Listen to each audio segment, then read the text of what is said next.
El doctor David Cogill, que es de origen australiano, pero él radica en Escocia, es una de las autoridades a nivel mundial como con más, pues podríamos decir, prestigio, relevancia, publicaciones inclusive. Y en el congreso que fue en Vancouver, 3 congresos atrás, hubo un debate con el doctor David Cogill, y no me acuerdo si fue Polanski o otro doctor, donde estaban debatiendo si se usaba el medicamento en pacientes subsindromáticos, es decir, que no cumplían todos los criterios diagnósticos del DSM, del CIE-10. En ese debate, David Cogill dejó bien marcado que él decía que no.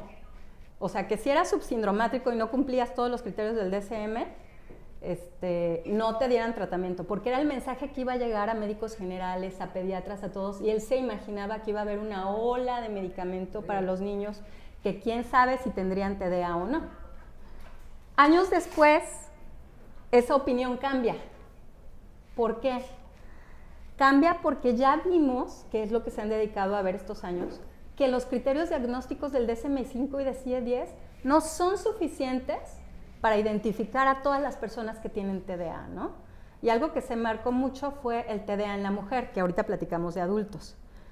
Pero yo fui a otra charla muy interesante, además de esta de David Cogill, que les quiero platicar cuál es. Esa fue el penúltimo día, donde se presentaron diferentes asociaciones que trabajan en torno a salud mental y al TDA, y presentaron pues lo que ellos hacían.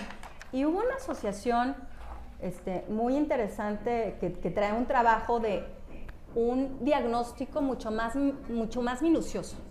O sea, mi diagnóstico no es nada más con la entrevista inicial basada en criterios, sino hago un diagnóstico, sí, la entrevista inicial, pero mucho más minucioso, con pruebas para identificar problemas de aprendizaje, perfil cognitivo, integración sensorial.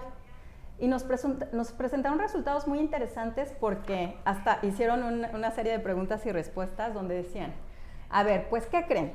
Todos ya sabemos que si les damos la hojita de criterios diagnósticos, muchos de ellos son falsos positivos, ¿no? Aunque llenen todos los criterios diagnósticos del DSM con un solo screening, son falsos positivos porque pueden tener ansiedad, depresión, otra comorbilidad que pueda parecer TDA. Okay.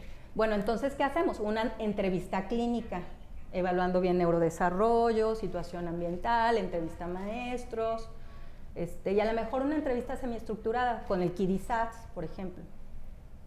Pero ¿qué creen? Aún con ese diagnóstico tan cuidadoso de un médico conocedor del TDA, con todas estas herramientas, ¿cuántos creen que después de nuestra evaluación más mesurada realmente no tenían TDA?